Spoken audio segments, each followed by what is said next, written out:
If you work at a desk, you likely know the feeling. It's the low-level hum of anxiety that kicks in around 3 p.m. when you realize you've been locked in exactly the same position since breakfast. For years, headlines and health segments have repeated a single terrifying comparison. Sitting is the new smoking. This narrative frames the office chair as a toxic object that actively degrades your body and shaves years off your life with every hour you remain parked in it. This absolute panic is culturally dominant, but it relies on a misunderstanding of human biology and the actual scientific research. This diagram shows the findings of a 2011 systematic review published in the American Journal of Preventive Medicine.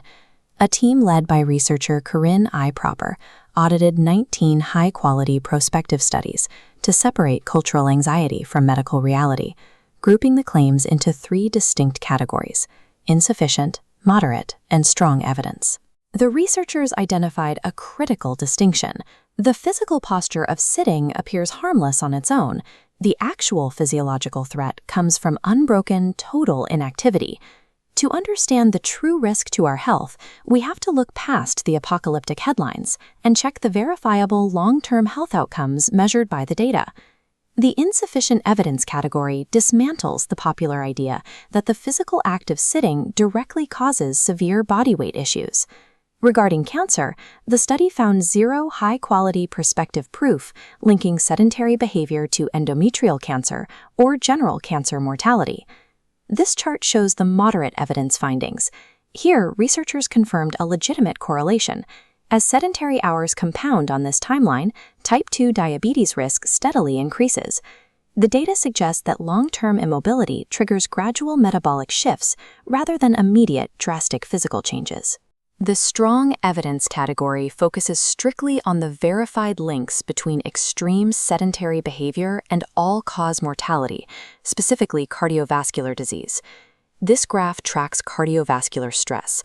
Look at the top line, an 8-hour window of 0 movement. Without muscular contraction, risk accumulates. But the bottom line shows periodic interruptions.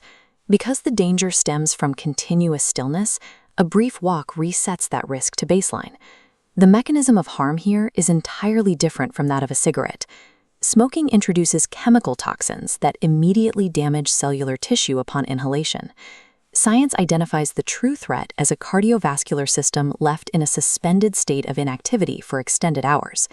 When the core problem is the uninterrupted passage of the workday, the solution becomes a simple matter of scheduling. Addressing this risk requires a structural approach to the workday, rather than a career change or an expensive treadmill desk. Simple, intermittent movement, standing to stretch or pacing during a call, engages the leg muscles, pumps blood through the system, and resets the cardiovascular risk clocks identified in the study. Context dictates the risk. Sitting is a harmless resting posture until it crosses the threshold of prolonged, unbroken immobility.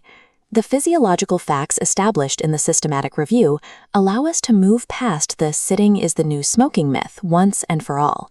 Cigarette smoke introduces chemical damage that is exceptionally difficult for the body to repair.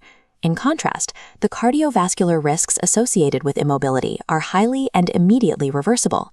Simply standing up and taking a short walk across the room completely neutralizes the compounding cardiovascular threat of the office chair.